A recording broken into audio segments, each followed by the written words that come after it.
The blood on Adelaide Gibson's hands had long since dried, but she still scrubbed them raw every morning in the basin behind the general store, watching the clear water swirl and drain into the dirt. It was September 1878 in Lincoln, Nebraska, and the town was growing faster than the railroad could keep up with, bringing more people, more noise, more questions she did not want to answer. She was 22 years old and had been running the general store alone for 3 years now, ever since her father died of pneumonia, and her mother followed him 6 months later from what the doctor called a broken heart, but what Adelaide knew was simply the flu. People asked how she was doing every single day. The banker asked when he came for his tobacco. The preacher's wife asked when she bought flour. The seamstress asked when she needed thread. Adelaide always said the same thing: fine, managing, getting by. They always nodded and moved on, satisfied with the lie, never waiting to hear what the truth might sound like if she ever dared to speak it. The truth was that Adelaide had not slept through a full night since her mother died. The truth was that she sometimes stood in the store after closing and screamed into a folded apron, just to hear her own voice make a sound that was not pleasant or agreeable or fine. The truth was that she was drowning in ledgers and debt and the constant fear that one bad season, one harsh winter, one moment of weakness would cost her everything her parents had built. But no one really wanted to hear that, so she smiled and said she was fine, and they went about their days believing her. Xander Zane rode into Lincoln on a Tuesday afternoon with dust coating his shoulders and a weariness in his eyes that Adelaide recognized immediately, though she could not have said why. He was tall, probably 6 feet and a few inches, with dark hair that needed cutting and a jaw that suggested he did not smile often. He was maybe 25 or 26, and he moved with the careful economy of someone who had learned not to waste energy on unnecessary movements. He tied his horse outside the general store and came in without the swagger that most cowboys affected, just walked straight to the counter and asked if she had any work gloves. "What size?" Adelaide asked, already turning toward the shelf where she kept them. "Large. Leather if you have it." She pulled down 2 pairs and set them on the counter. He examined them both carefully, flexing the fingers, checking the stitching. His hands were scarred across the knuckles, the kind of scars that came from hard work and harder fights. He chose the more expensive pair without asking the price. "You are new in town," Adelaide said as she wrapped them in brown paper. "Just got hired at the Matheson Ranch, starting tomorrow." His voice was low and rough, like he did not use it much. "The Matheson Ranch is a good outfit. They treat their men fairly." She tied the package with string and told him the price. He paid in coins, exact change, which told her he was careful with money. "Thank you." He picked up the package and turned to go, then hesitated. "You run this place alone?" It was not an unusual question, but something in the way he asked it made Adelaide pause. Most men asked with either pity or calculation, already deciding whether she was desperate enough to accept a bad offer on goods or lonely enough to welcome inappropriate attention. Xander Zane asked like he was simply curious about a fact. "I do," she said. He nodded slowly, his eyes moving around the store, taking in the well-organized shelves, the clean floor, the ledger open on the counter with her neat handwriting visible. "That is a lot of work for one person." "I manage." "I am sure you do." He met her eyes then, and there was something in his gaze that made her throat tight. Not pity, not calculation, something else. "Still a lot of work, though."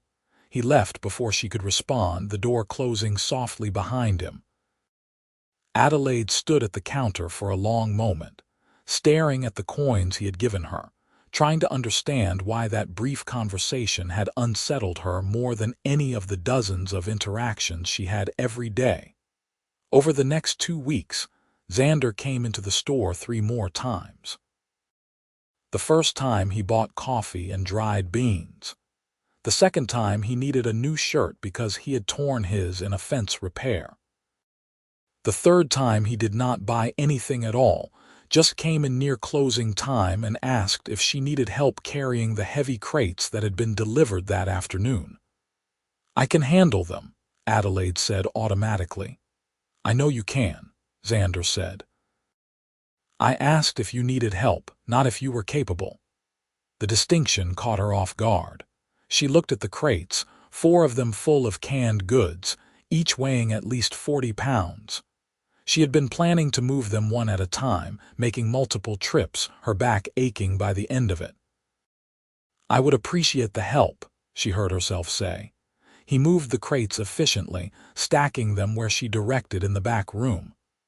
When he finished, she offered him a piece of the cornbread she had brought for her dinner. He accepted and ate it standing up, leaning against the door frame, looking out at the street.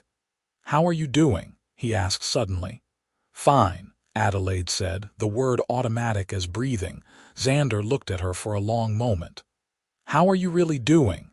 The question stopped her completely. She had the cornbread halfway to her mouth and she just froze, staring at him. "What? You heard me." His voice was gentle but insistent. "How are you really doing, Adelaide?" No one had ever asked her that, not once, not in the 3 years since her father died. They asked how she was, and they accepted her reflexive fine, and they moved on.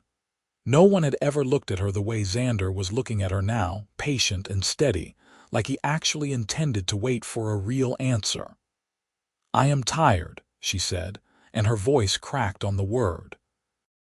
"I am so tired I can barely think straight most days. The store is doing all right, but just barely, and I lie awake every night trying to figure out how to keep it going. I have not had a full day off in 8 months. I eat standing up and I sleep in my clothes half the time because I am too exhausted to change. And I am lonely. I am so lonely that sometimes I talk to the crates just to hear conversation."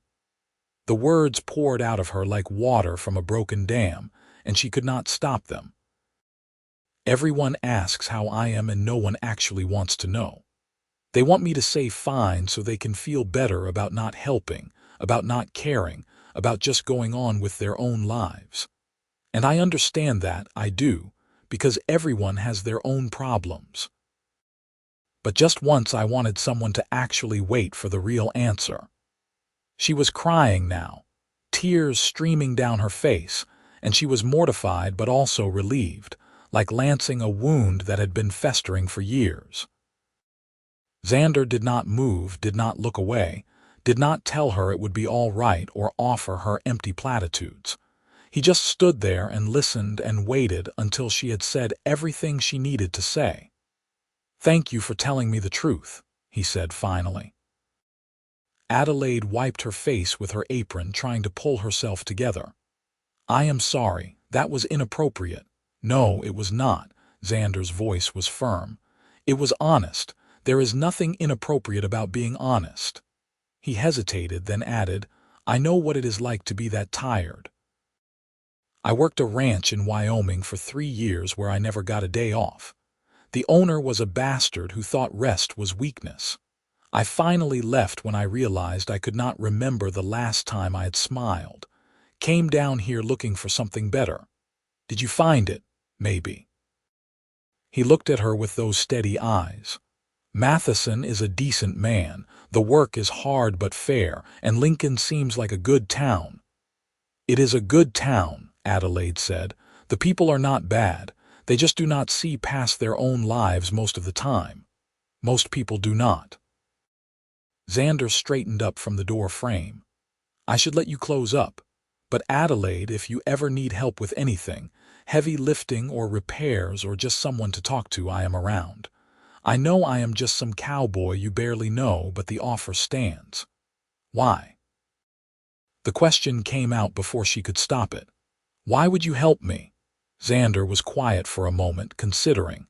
Because I know what it is like to be drowning and have everyone walk past like you are fine, and because you deserve better than that." He put his hat on and tipped it to her. "Good night, Adelaide." "Good night, Xander."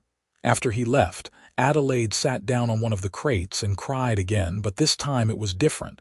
This time it was not just exhaustion and loneliness. This time there was something else mixed in, something she could not quite name, but that felt almost like hope.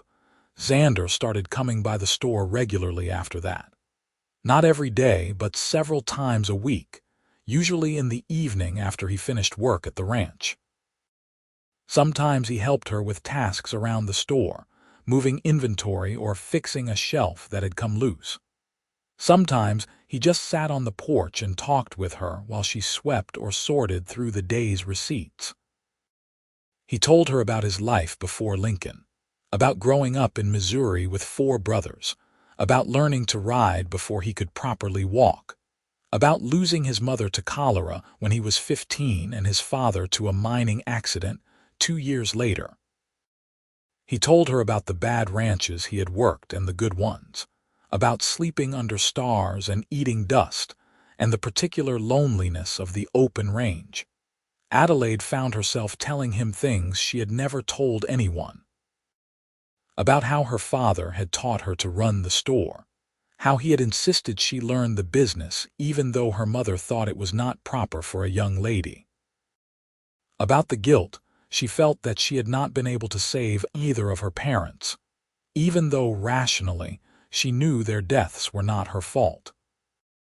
About the dreams she had once had of going to college back east, of studying literature or maybe even medicine, dreams that had died along with her parents because someone had to keep the store running. "It is not too late, you know," Xander said one evening. They were sitting on the porch watching the sun set, painting the sky in shades of orange and pink.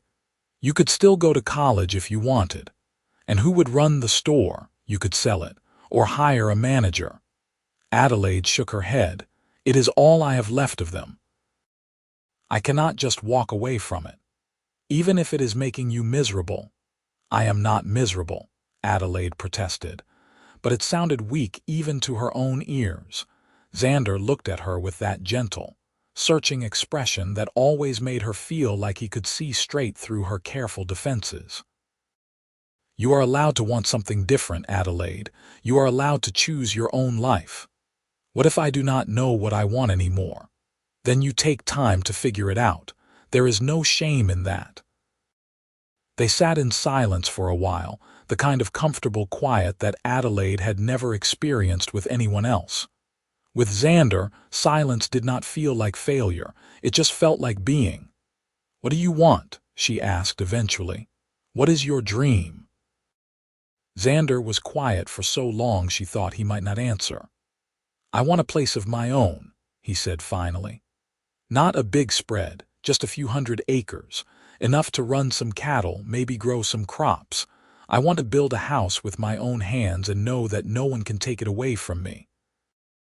I want to wake up in the morning and work land that belongs to me. That is a good dream. It is a long way off. I have been saving for 5 years and I still do not have enough for a down payment on even a small piece of land. How much more do you need?" He told her the amount and Adelaide did some quick calculations in her head. At the wages Matheson paid, it would take Xander at least another 3 years to save enough, assuming nothing went wrong, no unexpected expenses or emergencies. "You will get there," she said. "Maybe." He did not sound convinced. As October turned into November, Adelaide realized she was falling in love with Xander Zane. It was not a sudden revelation, more like slowly becoming aware of something that had been true for a while. She noticed the way her heart lifted when she saw him walking toward the store, the way she found excuses to stay open a little later on the evenings he usually visited, the way she started taking more care with her appearance, putting on a clean dress in the evenings and pinning her hair up properly instead of just tying it back, the way his smile, rare and beautiful when it appeared, made her feel like the sun had come out after weeks of rain. She did not know if he felt the same way. He was always kind to her, always attentive, but he never touched her beyond the occasional brush of hands when he helped her with something. He never said anything that crossed the line between friendship and something more. Adelaide told herself that was fine, that his friendship was more than she had ever expected, that she should not want more than he was willing to give. But she did want more. She wanted it so badly it frightened her. The first snow came in mid-November, early even for Nebraska. Adelaide was closing up the store when Xander arrived, his coat dusted white, his cheeks red from the cold. "Storm is getting worse," he said. "I wanted to make sure you got home safe." Adelaide lived in a small house behind the store, less than 100 yards away, but she appreciated the concern. "I will be fine. It is not far. I will walk with you anyway." They made their way through the thickening snow, Adelaide's skirts dragging wet and heavy. When they reached her door, she hesitated. "Would you like to come in and warm up before you head back to the ranch? I could make coffee." Xander hesitated, and Adelaide felt her heart sink, certain he was going to refuse. But then he nodded. "Coffee sounds good, thank you." Her house was small but clean, just a main room with a stove and a table, and a bedroom separated by a curtain. Adelaide put coffee on and bustled around, suddenly nervous to have Xander in her private space. He stood near the stove, warming his hands, looking around with interest.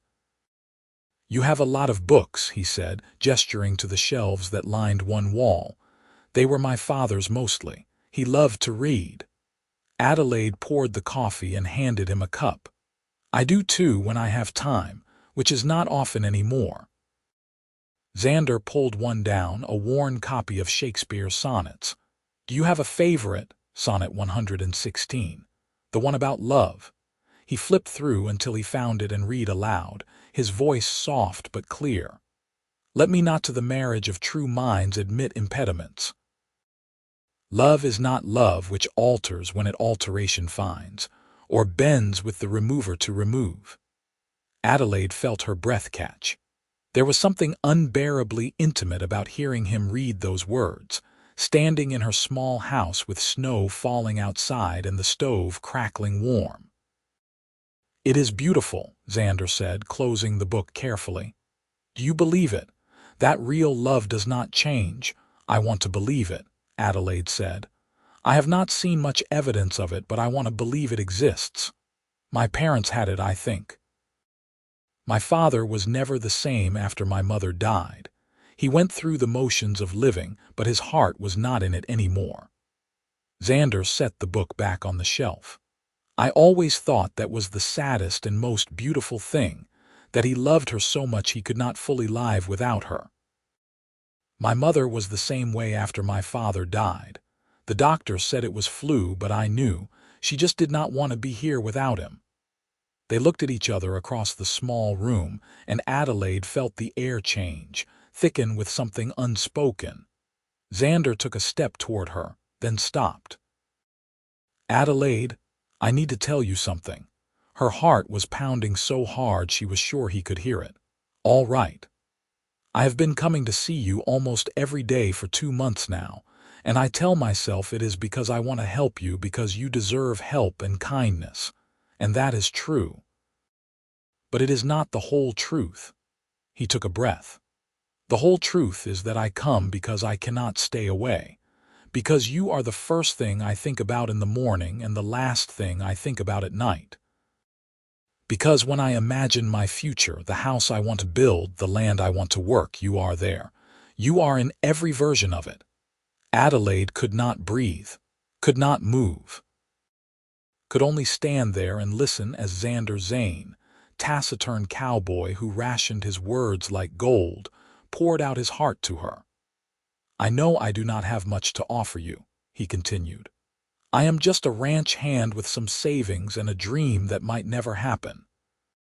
You deserve someone established, someone who could give you security and comfort. but I am standing here asking anyway, because I cannot not ask. Adelaide Gibson, I am in love with you, and I need to know if there is any chance, any possibility that you might feel the same way. The answer burst out of her like it had been waiting there all along. Yes.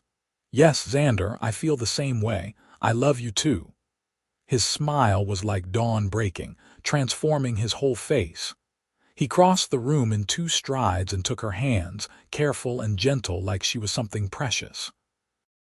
You mean it. I mean it. I have loved you since the night you asked how I really was and waited for the answer, maybe even before that. I have never felt this way about anyone. Can I kiss you? His voice was rough with emotion. Please. He kissed her softly at first, tentative, like he was afraid she might break or disappear. But when Adelaide kissed him back, rising up on her toes and wrapping her arms around his neck, the kiss deepened into something that felt like coming home. When they finally broke apart, both breathing hard, Xander rested his forehead against hers. I am going to build you that house, he said. I am going to work every day until I can give you the life you deserve. I do not need a house, I just need you. You will have both, I promise you that. They stood there holding each other while the snow fell outside and the coffee went cold on the stove, and Adelaide felt something she had not felt in 3 years. She felt happy. Courting in Lincoln in 1878 was a careful dance of propriety and chaperoned meetings, but Adelaide and Xander navigated it as best they could. He took her to church socials and town dances. They went on buggy rides with her neighbor Mrs. Patterson as chaperone, though the older woman was kind enough to doze off and give them privacy to talk. He had Sunday dinner at her house, and she brought lunch out to the ranch a few times to see where he worked. The Matheson Ranch was impressive. Several thousand acres of grassland with a good-sized herd of cattle. Xander introduced her to his boss, Robert Matheson, a weathered man in his 50s with kind eyes and a firm handshake. So you are the young lady who has been making my best hand smile, Matheson said. He has been a different man these past months, lighter somehow. Adelaide felt herself blush. He makes me smile too. Good, you both deserve happiness. Matheson excused himself, leaving them alone near the corral where Xander's horse was grazing. He seems nice, Adelaide said. He is. Best boss I have ever had. Xander leaned against the fence, watching the horses. He has actually been talking to me about maybe becoming foreman when his current foreman retires next year. It would mean better pay, a house on the property instead of the bunkhouse. Xander, that is wonderful. It would put me closer to my goal. With the extra money, I could probably buy land in 2 years instead of 3. He looked at her seriously. I want to marry you, Adelaide, properly with a house to bring you to and the ability to support you. I know 2 years seems like a long time to wait, but I want to do this right. Adelaide's heart swelled. I would wait 10 years for you if I had to, but I need you to understand something. I do not need a perfect situation. I do not need a fancy house or lots of money. I have been taking care of myself for 3 years. What I need is a partner. Someone who sees me and knows me and loves me anyway. You are already giving me that. You deserve more than just getting by. Then we will build more together. But we will do it together, Xander. Not with you working yourself to death trying to give me some fantasy of what you think I need. He pulled her close, right there in the middle of the ranch where anyone could see, and kissed the top of her head. How did I get so lucky to find you? I ask myself the same thing every day. Winter deepened and Adelaide and Xander's relationship deepened with it. They spent Christmas together, exchanging simple gifts. She gave him a new leather journal for keeping track of his savings and plans. He gave her a beautiful carved wooden box for her hairpins and a new copy of her favorite book of poetry, one that was not falling apart like her father's old copy. "Where did you even find this?" she asked, running her hands over the embossed cover. "I wrote to a bookshop in Omaha. Took 3 weeks to get here, but I wanted you to have it." Adelaide felt tears prick her eyes. "No one has ever given me something so thoughtful." "Then people have not been paying attention. You deserve thoughtful gifts and thoughtful words and thoughtful love." On New Year's Eve, they attended a dance at the town hall. Adelaide wore her best dress, dark blue wool with a white collar, and Xander wore the new shirt she had helped him pick out, crisp and clean. They danced every dance, scandalizing some of the older ladies who thought it improper for an unmarried couple to dance so many times together. "Let them talk," Xander said when Adelaide mentioned it. "I am dancing with the woman I love. I do not care what anyone else thinks." At midnight, when the new year of 1879 arrived, he kissed her in front of the whole town, a declaration and a claim and a promise all at once. January brought a hard freeze that lasted 3 weeks and nearly destroyed Adelaide's store. The pipes froze and burst, flooding the back room and ruining thousands of dollars worth of inventory. Adelaide stood in the middle of the destruction and wanted to give up. Wanted to sit down in the water and ice and cry until there was nothing left. But she had to keep going. She had suppliers to contact, repairs to make, inventory to replace. Xander took 2 days off from the ranch without pay and helped her clean up the damage. They worked from dawn until long after dark, hauling out ruined goods, mopping up water, trying to salvage what they could. Mrs. Patterson brought them food. The preacher's wife donated some blankets that had gotten wet but could be dried.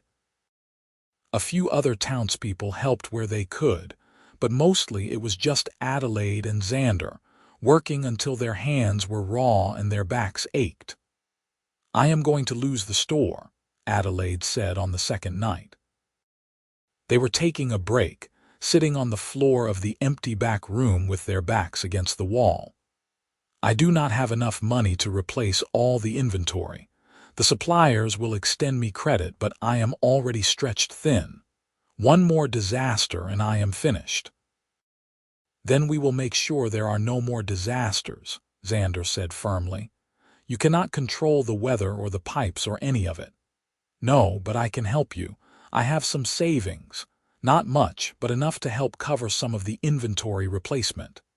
Adelaide shook her head immediately. "Absolutely not. That money is for your land, your future." "You are my future, Adelaide." He took her hand, lacing their fingers together. "I do not want land without you there to share it. Whatever I have is yours. I cannot take your dream away from you. You are not taking anything." "I am offering. There is a difference." He squeezed her hand. "Let me help you, please." In the end, Adelaide accepted, though it hurt her pride to do it. Xander gave her $300, nearly half his savings. Combined with credit from her suppliers and some careful economizing, it was enough to get the store back on its feet. It took 6 weeks of grueling work, but by mid-March the store was functioning again. Inventory restocked, pipes repaired with extra insulation to prevent another freeze. "I am going to pay you back," Adelaide told Xander. "Every penny with interest. I do not want interest. I just want you happy and safe and not drowning in debt. I will still pay you back. It might take a year or 2, but I will do it." He smiled and kissed her forehead. "Whatever makes you feel right about it, but know that I do not expect repayment. It was a gift, not a loan." Spring came slowly to Nebraska, the frozen ground reluctantly thawing. Adelaide felt like she was thawing too, like the hard shell she had built around herself over the past 3 years was finally cracking open. She laughed more now, slept better, took Sundays off to spend with Xander, something she had not done in years. She even started reading again in the evenings, picking up the books she had abandoned when her parents died. In April, Xander was officially named foreman of the Matheson Ranch. It came with a significant pay increase and a small house on the property. 2 rooms and a kitchen. Simple but well built. He moved out of the bunkhouse and into the foreman's house, and Adelaide helped him make it into a home. She made curtains for the windows and convinced him to buy an actual bed instead of just a bedroll on the floor. She brought over some of her father's books and a spare lamp from the store. "It is starting to look like a real house," Xander said, looking around with satisfaction. "It looks like your house," Adelaide corrected. "That is even better." He pulled her into his arms, swaying a little like they were dancing even though there was no music. "Do you know what would make it perfect? What, you living here with me, as my wife." Adelaide's heart stopped, then started again double time. "Are you asking me to marry you, not officially?" "Not yet. I want to do it right with a ring and a proper proposal. But I am saying that I am ready, Adelaide. I have a steady job and a house and enough savings to support us both comfortably. I know we talked about waiting 2 years, but I do not want to wait anymore. I want to start our life together now." "I want that too," Adelaide said, her voice shaking with emotion. "I want it more than anything." "Then give me 2 weeks to arrange everything. And then I am going to ask you properly, and you are going to say yes, and we are going to start planning our wedding." 2 weeks later, on a Sunday afternoon in late April, Xander took Adelaide on a buggy ride out to a piece of land about 5 miles from town. It was beautiful country, gently rolling hills covered in spring grass, a small creek running through the eastern edge. He helped her down from the buggy and they walked to the top of a rise with a view of the whole property. "What do you think?" he asked. "I think it is beautiful. Whose land is this? Mine. As of 3 days ago, I bought it." Adelaide stared at him. "You bought it, but how?" "You gave me so much of your savings, and even with the pay increase, you could not have saved enough already. Matheson gave me a loan. He knew I was looking to buy land and he offered to help. The foreman's salary is enough to cover the loan payments and still have enough left over to support a family. It is only 160 acres, small by ranch standards, but it is ours. Well, mine, but I am hoping it will be ours very soon." He got down on one knee right there on the hilltop, pulling a small velvet box from his pocket. Inside was a simple gold band with a small diamond, nothing flashy but clearly chosen with care. "Adelaide Grace Gibson, you are the strongest, bravest, most remarkable woman I have ever known. You have taught me what it means to be truly seen by another person, what it means to be loved not in spite of my flaws but including them. I want to spend the rest of my life making sure you feel as seen and loved as you make me feel. Will you marry me?"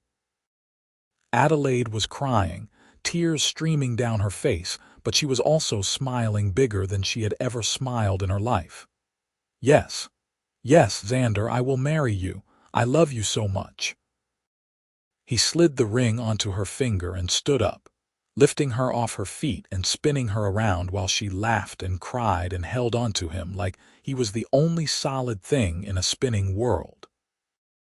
When he set her down, they kissed for a long time, the spring wind blowing around them and the sun warm on their faces. "When do you want to get married?"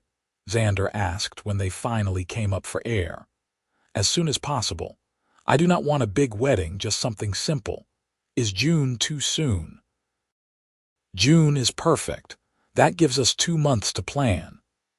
He took her hand and they walked across the property, Xander pointing out where he wanted to build the house, where they could plant a garden, where the barn would go eventually when they had animals. "We could keep some chickens," Adelaide said, "and maybe a cow for milk and butter. And I will build you a big porch so you can sit out in the evenings and read. We can sit together. You can read to me like you did that night with the poetry." They made plans and dreamed out loud, and Adelaide felt like she was floating.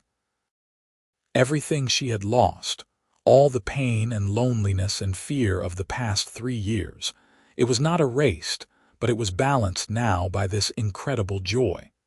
She had found a partner, someone who saw her and knew her and loved her for exactly who she was. The next 2 months passed in a blur of preparations. Adelaide arranged to hire a young man named Thomas to help run the store so she would have more time after the wedding. He was 19 and eager to learn, and Adelaide trained him carefully on the inventory and the books. She also started the process of looking for someone to eventually buy the store. She did not want to let it go completely yet, but she knew that trying to run it while also building a life on the ranch with Xander would be too much. Maybe in a year or two, when things were more settled, she could sell it to Thomas if he proved capable, or find another buyer. She made her wedding dress herself, simple white cotton with a lace collar she had been saving for years. Mrs. Patterson helped with the hem and the sleeves, her old fingers surprisingly nimble with the delicate work. The preacher's wife made the cake, 3 layers with real buttercream frosting. Xander ordered a new suit from the tailor in town, deep charcoal gray that made his eyes look even darker. They were married on June 15th, 1879, in the small church in Lincoln with about 30 people in attendance. Adelaide walked down the aisle alone, no father to give her away, but she did not feel alone. She felt surrounded by love, by the community that had slowly started to see her as more than just the girl who ran the store. And at the end of the aisle was Xander, looking at her like she was the only person in the world. The ceremony was short and simple. They exchanged vows and rings, and when the preacher said Xander could kiss his bride, he did so with a tenderness that made Adelaide's heart ache. They walked back down the aisle together as husband and wife, and Adelaide felt like she was walking into a completely new life. The reception was held in the church hall, simple food and music provided by a local fiddler. Adelaide and Xander had their first dance as a married couple, and then everyone else joined in. They cut the cake and accepted congratulations and well wishes from everyone. Matheson gave Xander a firm handshake and an envelope that turned out to contain a very generous wedding gift of $200. Mrs. Patterson gave Adelaide a beautiful quilt she had made, each square a different pattern and color. As the sun began to set, Xander and Adelaide slipped away from the party and drove out to the ranch. The foreman's house had been decorated with wildflowers by some of the ranch wives, and someone had left a basket of food and a bottle of wine on the kitchen table. They stood in the doorway together, Xander's arm around Adelaide's waist. "Welcome home, Mrs. Zane," he said softly.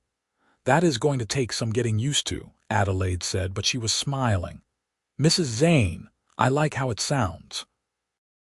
They went inside and Xander lit the lamps while Adelaide changed out of her wedding dress into a simple nightgown.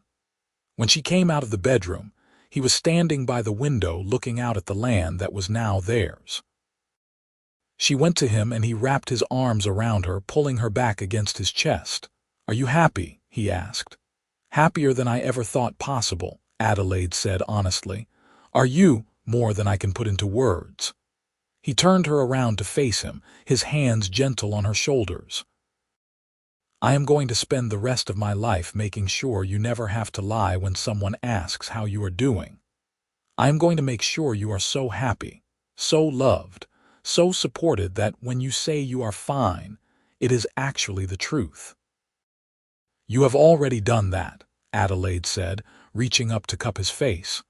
"Just by being you, just by seeing me and waiting for the real answer." They made love for the first time that night, tender and awkward and perfect all at once. Afterward, they lay tangled together in the bed, talking and laughing and making plans for the future. Adelaide fell asleep with her head on Xander's chest, listening to the steady beat of his heart, and slept through the night without waking once. Life as a married couple took some adjustment. Adelaide had been on her own for so long that sharing space and decisions with another person felt strange at first. But Xander was patient and understanding, never pushing her but always ready to talk through problems. They developed routines and rhythms. Adelaide continued to run the store with Thomas's help, going in 4 days a week and leaving him in charge the other 3. Those 3 days she spent at the ranch, working on building their home together. Xander had already started construction on their house before the wedding, hiring a carpenter to help with the framing. Through the summer and fall of 1879, the house slowly took shape. It was not large, just 4 rooms, a main living space with a stone fireplace, a separate kitchen, a bedroom, and a small spare room that they left undefined for now.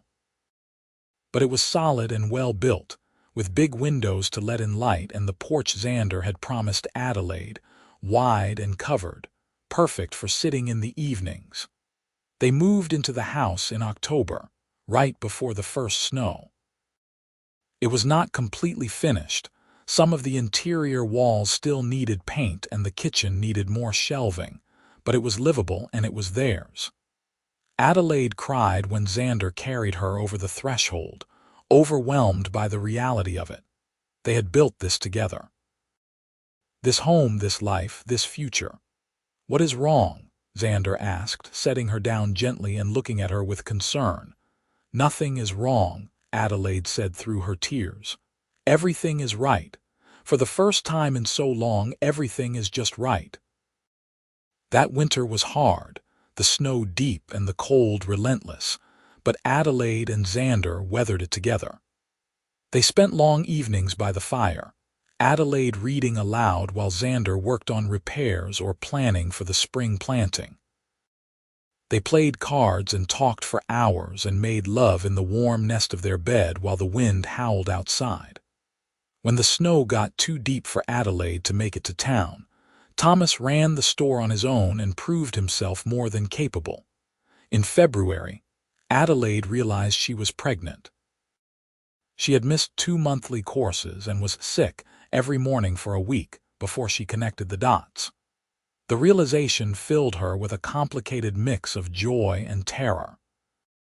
She wanted children, had always assumed she would have them eventually, but the reality of it was suddenly very immediate and very frightening.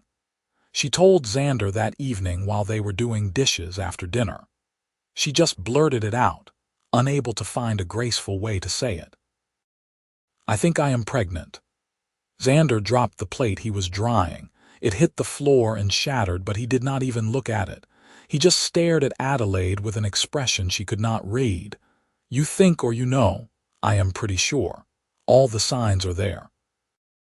Adelaide twisted her apron in her hands, nervous. "I know we did not plan this so soon. I know we wanted to get more established first. I am sorry." "Sorry." Xander crossed the kitchen in 2 strides and pulled her into his arms.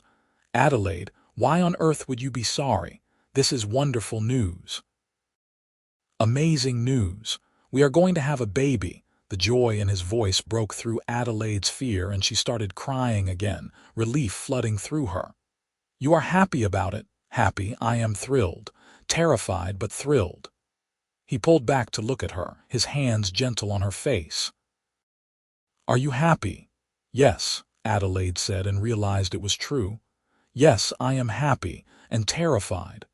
Then we will be terrified together and happy together, and we will figure it out together just like we have figured out everything else." They went to see the doctor the next week, and he confirmed what Adelaide already knew. The baby would come in late September or early October. The doctor gave her instructions about rest and nutrition and what to expect as the pregnancy progressed. Adelaide listened carefully, trying to commit everything to memory.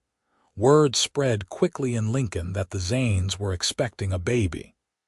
People Adelaide barely knew started stopping her on the street to offer congratulations and advice. Mrs. Patterson knitted tiny booties and caps. The preacher's wife gave her a cradle that had been in her family for 3 generations. Even Matheson stopped by with a handmade rocking chair, beautiful oak with careful joinery. "My father made this for my mother when I was born," he said. "She rocked all 5 of us kids in it. I want you and Xander to have it." Adelaide was overwhelmed by the generosity, by the way the community had wrapped around them.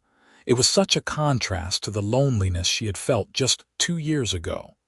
She had gone from feeling invisible to feeling surrounded by support and love. The pregnancy was not easy. Adelaide was sick for the first 4 months, barely able to keep food down. Then came the exhaustion, bone-deep weariness that made even simple tasks feel impossible. She had to give up working at the store completely in her 6th month, her growing belly making it too difficult to move around and lift things. She sold the store to Thomas in August, accepting a payment plan that would give her steady income over the next 5 years without the stress of running the business. It was bittersweet, signing over the deed to the store that had been her parents' dream and her burden for so long. But it was also freeing. For the first time since her father died, Adelaide was not responsible for keeping the store running. She could focus on her own life, her own family, her own future. The baby came on October 3rd, 1880, after 16 hours of labor that left Adelaide exhausted and wrung out.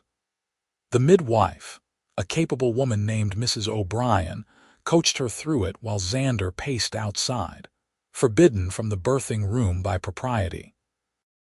When it was finally over, when Adelaide heard that first sharp cry, she started crying too, relief and joy and exhaustion all mixed together. "It is a girl," Mrs. O'Brien announced, placing the tiny, squalling bundle in Adelaide's arms. "A beautiful, healthy girl." Adelaide looked down at her daughter, at the red face and the tiny fists waving in indignation, and fell completely in love. "Hello, little one," she whispered. "I am your mama." Mrs. O'Brien cleaned Adelaide up and got her settled, then went to get Xander. He came in like he was afraid to breathe too hard, his eyes wide and wondering as he approached the bed. "Come meet your daughter," Adelaide said softly. Xander sat carefully on the edge of the bed and looked at the baby, his expression transforming into something Adelaide had never seen before. Pure, overwhelming love. "She is perfect," he said, his voice rough with emotion. "Absolutely perfect. What should we name her?" They had discussed names but never settled on one. Now, looking at her daughter's face, Adelaide knew exactly what felt right. Emma. Emma Rose Zane. "Emma Rose," Xander repeated, testing it out.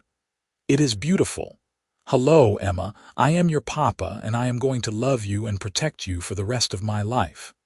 He held his daughter for the first time, his large, work-roughened hands impossibly gentle as they cradled the tiny baby. Adelaide watched them together and felt her heart expand until she thought it might burst. This was her family, her husband and her daughter, her home. The next year passed in a blur of sleepless nights and endless diapers, and the profound joy of watching Emma grow and change.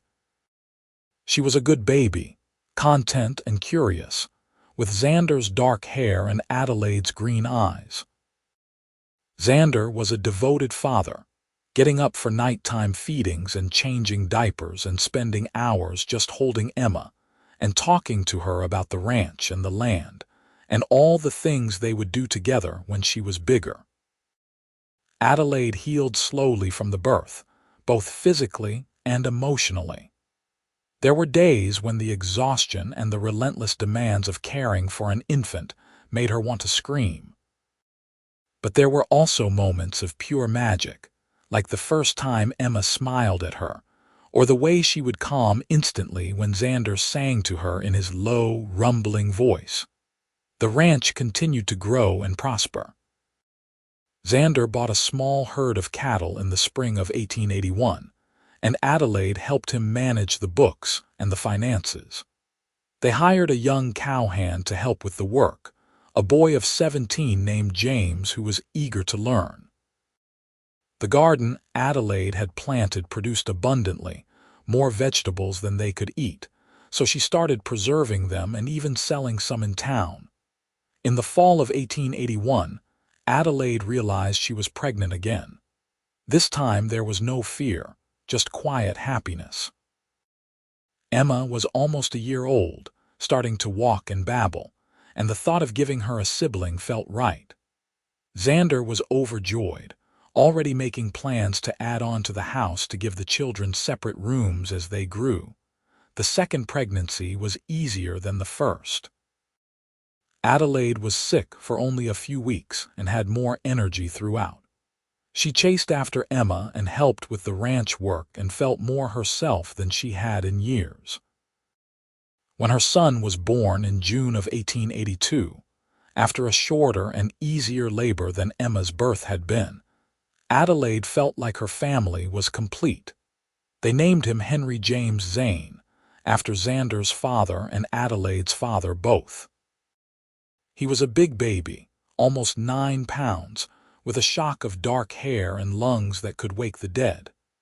Emma was fascinated by her baby brother, always wanting to touch him and help take care of him. Gentle, Adelaide reminded her constantly, as Emma patted the baby with more enthusiasm than care. Baby brother is very small. We have to be gentle. Life settled into a new rhythm with 2 children. It was chaotic and exhausting and loud, and Adelaide loved every minute of it. She had everything she had never known she wanted. A partner who loved her and saw her and supported her. Children who were healthy and happy and growing like weeds. A home that was warm and full of laughter. A community that had become family. One evening in the fall of 1883, Adelaide and Xander were sitting on the porch they had built together, watching Emma chase fireflies in the yard while Henry slept in Adelaide's arms. The sun was setting, painting the sky in brilliant shades of orange and pink, and Adelaide felt a deep sense of contentment settle over her. "How are you doing?" Xander asked, the question he had asked her hundreds of times over the past 5 years. Adelaide considered it carefully, really thinking about her answer the way she always did when he asked. "I am happy," she said finally. "Genuinely, deeply happy. Tired and busy and sometimes overwhelmed, but happy." "Good," Xander said, reaching over to take her free hand and lace their fingers together. "That is all I have ever wanted for you. You gave me this," Adelaide said, gesturing to the house, the land, the children. "All of this. You saw me when I was drowning and you did not just walk by. You stopped and you asked how I really was, and you waited for the real answer. And then you stayed and you helped me build a life worth living." "We built it together," Xander corrected gently. "I could not have done any of this without you. You are the strongest person I know, Adelaide. You survived loss and loneliness and kept going when most people would have given up. All I did was love you. You did the rest." "Love is not a small thing," Adelaide said. "Love is everything, and you loved me when I had forgotten how to love myself. You gave me that gift." They sat in comfortable silence for a while, watching Emma run and spin and laugh. Henry stirred in Adelaide's arms and she shifted him carefully, marveling at how small he still was, how perfect. "You ever think about that first day I came into your store?" Xander asked. "When I bought those work gloves and you were just this beautiful, sad woman behind the counter." "I was not sad," Adelaide protested. "I was fine." Xander laughed softly. "You were the saddest person I had ever seen. It was like looking at someone who had forgotten what happiness felt like. I wanted to fix it, but I did not know how. So I just kept coming back, hoping that maybe if I spent enough time around you, I would figure out how to help. And you did. The night you asked how I really was and waited for the answer, that was the beginning of everything changing." "For me too," Xander said. "I had been alone for so long, keeping everyone at a distance because it was safer. But there was something about you that made me want to try.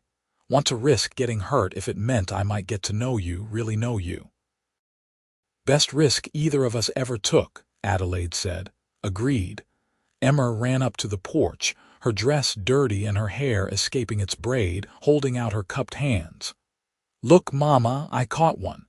Adelaide leaned down to see the firefly blinking in Emma's small palms. Beautiful, sweetheart. Now let it go so it can fly free. Emma opened her hands and they watched the firefly drift up into the darkening sky, its light blinking on and off like a tiny star. She ran off to catch more, her laughter floating back to them on the evening breeze. She has your spirit, Xander said. That determination and strength. And your kindness, Adelaide added. She is always trying to help, always thinking of others. She gets that from both of us, I think. They stayed on the porch until full dark, until Emma was yawning and stumbling and ready for bed. Adelaide tucked both children in, singing them the lullaby her mother had sung to her, feeling the circle of love and history complete itself. She thought about her parents, about how much they would have loved these grandchildren they never got to meet. The grief was still there, it probably always would be, but it was softer now, gentled by time and happiness. When she came back out to the porch, Xander was still sitting there, looking out at the land they had built together. Adelaide sat beside him and he put his arm around her, pulling her close. Thank you, she said quietly. For what? For seeing me. For waiting for the real answer. For building this life with me. For everything. Xander kissed the top of her head. Thank you for letting me. For trusting me with your heart. For making me believe in love again. They sat together under the stars, in front of the house they had built with their own hands, on the land they had worked together to make productive and beautiful. Inside, their children slept safe and warm. Tomorrow would bring new challenges and new joys, as all tomorrows did. But tonight, Adelaide and Xander simply held each other and felt grateful for the journey that had brought them together. The years continued to pass, each one bringing its own share of triumphs and struggles. There were hard winters and dry summers, sick children and financial worries, all the normal trials of life. But through it all, Adelaide and Xander faced everything together, partners in the truest sense. In 1885, they added another room to the house, giving Emma and Henry their own spaces. In 1886, Adelaide started teaching Emma to read, using the same books her father had taught her with. In 1887, Xander bought more land, expanding their ranch to 300 acres. In 1888, Adelaide had another baby, a girl they named Ruth, who looked exactly like Emma had as an infant. Emma grew into a bright, curious child who loved books as much as Adelaide did and had her father's steady temperament. Henry was wild and adventurous, always climbing things and exploring, giving Adelaide new gray hairs regularly. Ruth was sweet and gentle, content to sit in Adelaide's lap and watch the world go by. Adelaide watched her children grow and marveled at how full her life had become. She thought often about the woman she had been before Xander, lonely and exhausted and going through the motions of living without really being alive. That woman felt like a stranger now. Adelaide had been transformed by love, by partnership, by the simple act of being truly seen and known by another person. In 1890, when Emma was 10 and starting to ask questions about love and marriage, Adelaide told her the story of how she and Xander had met. How he had been just another customer at first, but how he had kept coming back. How he had asked her a simple question and waited for the real answer. That is how you know someone really loves you, Adelaide told her daughter as they worked together in the garden, pulling weeds and harvesting vegetables. Not because they ask how you are doing, but because they wait to hear the truth. Because they care enough to want the real answer, not just the easy one. Did you know right away that you loved Papa? Emma asked. Not right away, Adelaide admitted, but I knew there was something different about him, something that made me feel safe enough to tell the truth. And then, as I got to know him, I fell in love with everything about him. His kindness and his strength and the way he saw me for who I really was, not who I was pretending to be. I want to find someone like that someday, Emma said seriously. You will, Adelaide assured her. And in the meantime, you make sure you know yourself. You make sure you are someone who can give honest answers when someone asks how you really are. Because love works both ways, sweetheart. You have to be willing to be seen, really seen, for love to grow. That evening, Adelaide repeated the conversation to Xander as they got ready for bed. He smiled and pulled her close, his arms familiar and warm around her. You are raising her right, he said. Teaching her what really matters. We are raising her right, Adelaide corrected. You are just as much her parent as I am. True, but you have a way with words that I do not. You can explain things that I just feel. We complement each other. That is why we work so well together. Xander kissed her, slow and sweet, the kind of kiss that still made Adelaide's heart race even after 11 years of marriage. I love you, Adelaide Zane, more today than yesterday and less than tomorrow. I love you too, Xander. Thank you for asking how I was and waiting for the real answer. Thank you for changing my life. Thank you for letting me. Thank you for being brave enough to tell the truth. They lay together in the dark, in the bed they had shared for over a decade, in the house they had built with their own hands. Outside, the Nebraska wind whispered through the grass and the stars wheeled overhead in their eternal dance. Inside, 3 children slept peacefully, safe in the knowledge that they were loved and protected.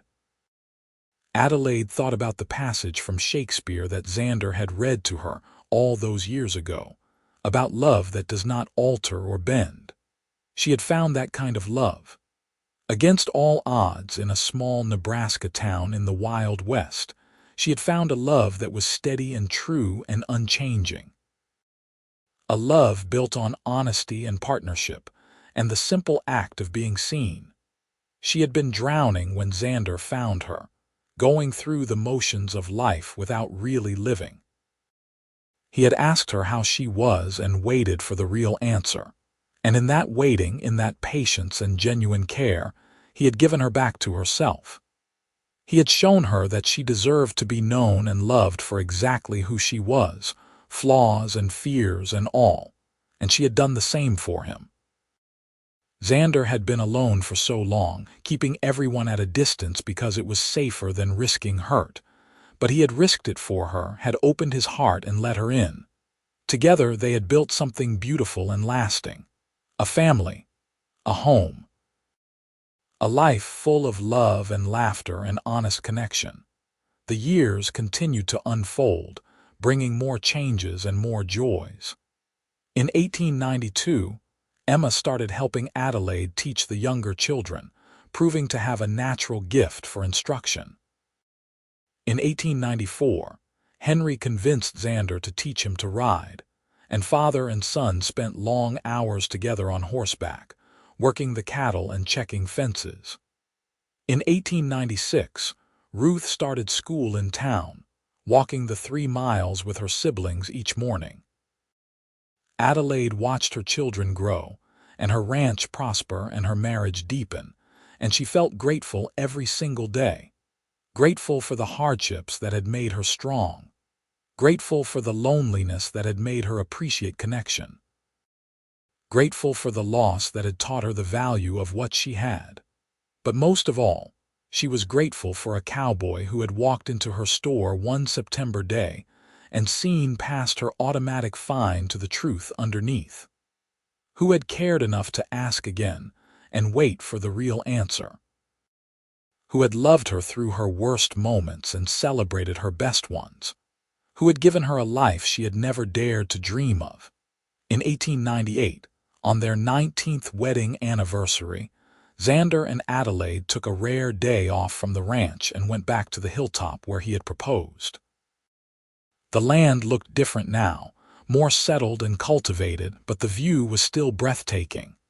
They stood together looking out at the rolling prairie, at the home they had built and the life they had created. "You remember what I said when I proposed?" Xander asked. "You said a lot of things," Adelaide said with a smile. "You were unusually talkative that day. I said I wanted to spend the rest of my life making sure you felt as seen and loved as you made me feel. Do you think I have succeeded?" Adelaide turned to face him, taking both his hands in hers. "You have exceeded every promise you ever made me. You have given me a life beyond my wildest dreams. You have loved me through joy and sorrow, through triumph and struggle. You have seen me at my worst and my best, and loved me the same through all of it. So yes, Xander Zane, you have more than succeeded." "Good," he said, pulling her close. "Because I plan to keep doing it for however many years we have left, 50 more if we are lucky." 50 more sounds perfect, Adelaide agreed. They stayed on the hilltop until sunset, talking and reminiscing and making plans for the future. They talked about Emma, who was 18 now and starting to attract the attention of young men in town. About Henry, who was 16 and already talking about expanding the ranch even further. About Ruth, who was 12 and wanted to be a teacher like Adelaide.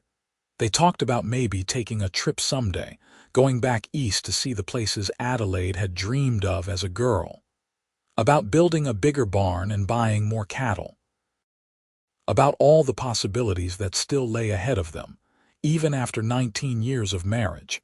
As the sun set and the sky turned brilliant shades of orange and pink, Xander asked the question he had asked thousands of times over the years. "How are you doing, Adelaide?" Adelaide considered carefully, taking stock of her life and her heart the way she always did when he asked. "I am happy," she said. "Truly, deeply, completely happy.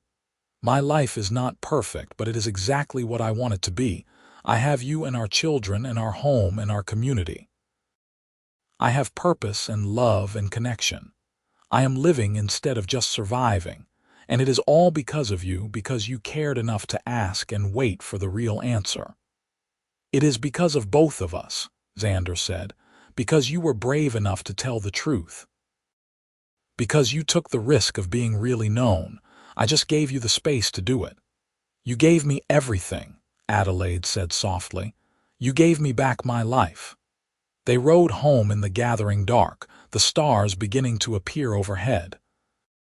When they reached the ranch, they could see lights in the windows of their house, could hear the sounds of their children laughing inside. Emma was making dinner. Henry was arguing with Ruth about something, normal family chaos that Adelaide loved more than she could say. Xander helped her down from the buggy and they stood for a moment just looking at their home, at everything they had built together. "Thank you," he said quietly, "for 19 wonderful years, for 3 beautiful children, for a life I never thought I would have." "Thank you," Adelaide echoed. "For seeing me, for loving me, for asking how I really was and waiting for the real answer, for everything." They walked into the house hand in hand, into the warmth and light and love that they had created together. Emma had made stew and fresh bread, the kitchen smelling wonderful. Henry and Ruth set the table while Adelaide and Xander washed up. They sat down together, the whole family, and held hands while Xander said grace. "Thank you for this food and for this family," he said.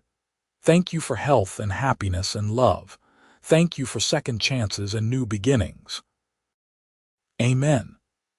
Amen," they all echoed, as they ate dinner together, talking and laughing and sharing the events of their days.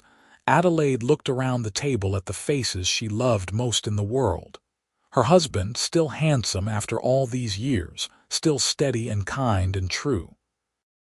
Her children, growing so fast, each one unique and precious.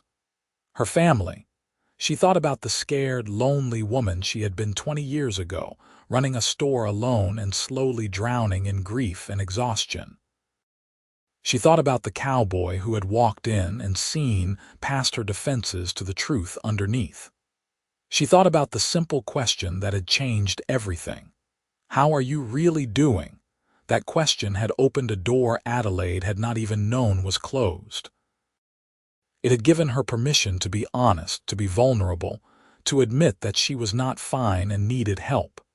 And on the other side of that honesty had been love and partnership, and a life more beautiful than she had ever imagined. The years continued to pass, each one a gift.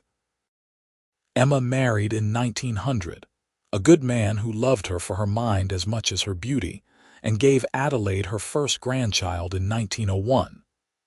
Henry took over more of the ranch operations, working side by side with Xander, the two of them in perfect sync. Ruth went to normal school and became a teacher, just as she had always wanted. Adelaide and Xander grew older together, their hair graying and their bodies slowing, but their love as strong as ever. They celebrated their 25th anniversary in 1904, their 30th in 1909, their 35th in 1914. With each passing year, Adelaide fell more in love with her husband, with the life they had built, with the family they had created. In 1918, as they sat on their porch watching their grandchildren play in the yard, Xander asked his familiar question. "How are you doing?" Adelaide, now 62 years old with silver in her hair and laugh lines around her eyes, smiled at her husband of 39 years. "I am exactly where I want to be, with exactly who I want to be with, doing exactly what I want to be doing. I am blessed beyond measure.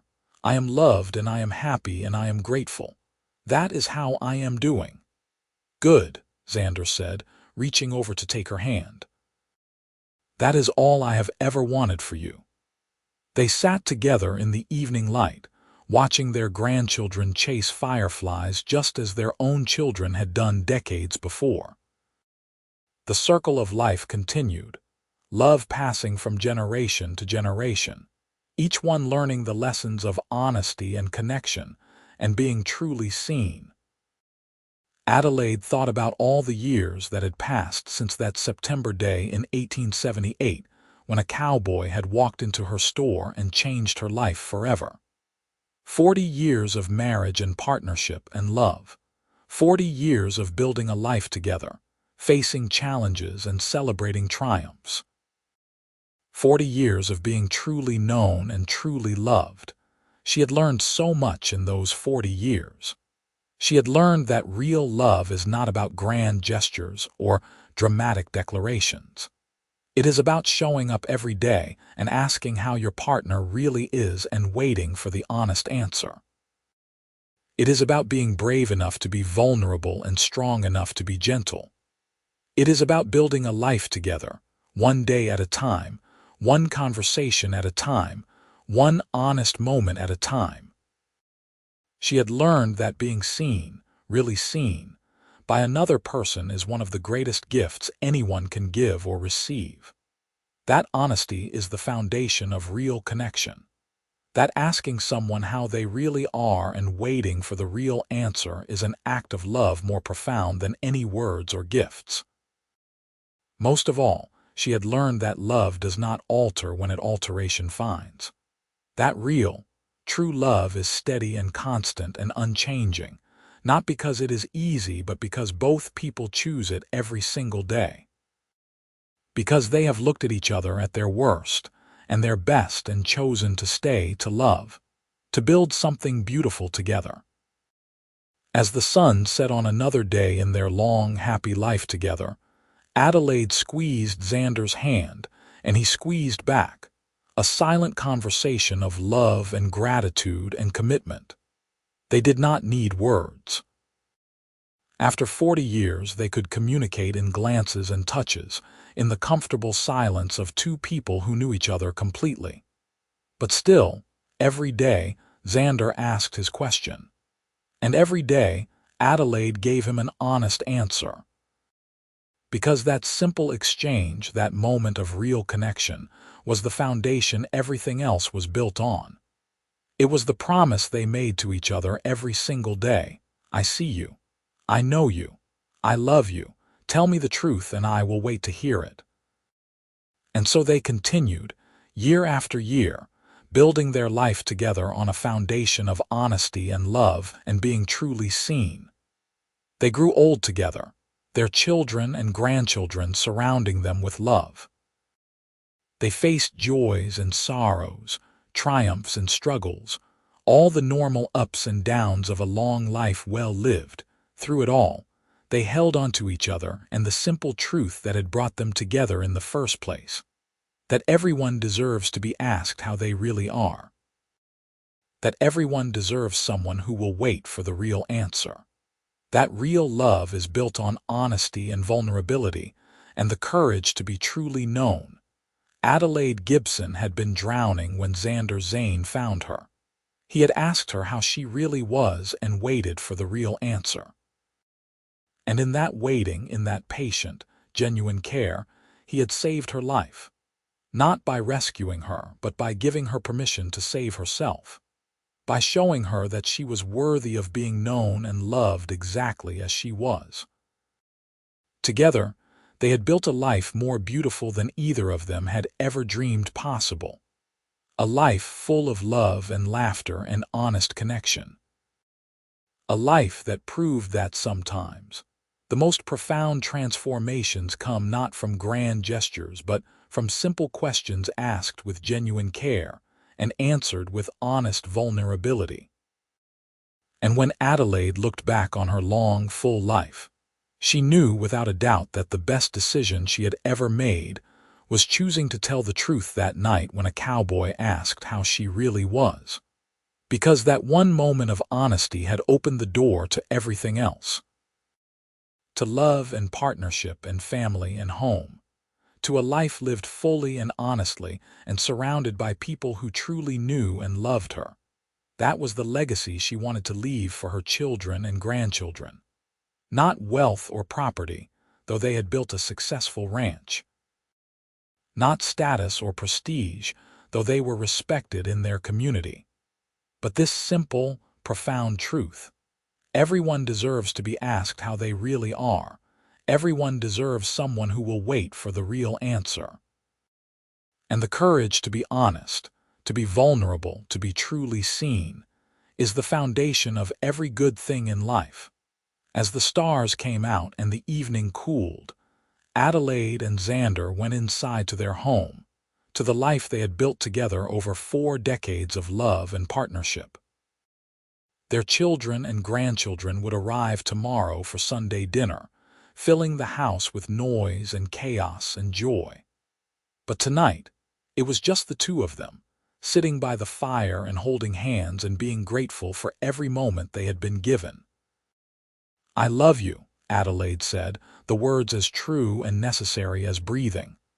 "I love you too," Xander replied. "Thank you for answering honestly all those years ago. Thank you for being brave enough to tell the truth." "Thank you for asking and waiting," Adelaide said. "Thank you for seeing me." And that, Adelaide thought as she drifted off to sleep in her husband's arms, was what love really was. Not passion or romance or grand gestures, though those things had their place, but the daily choice to see and be seen, to ask and to answer honestly. To build a life together on a foundation of truth and vulnerability and genuine connection. She had never had anyone ask how she really was and wait for the real answer until the cowboy did.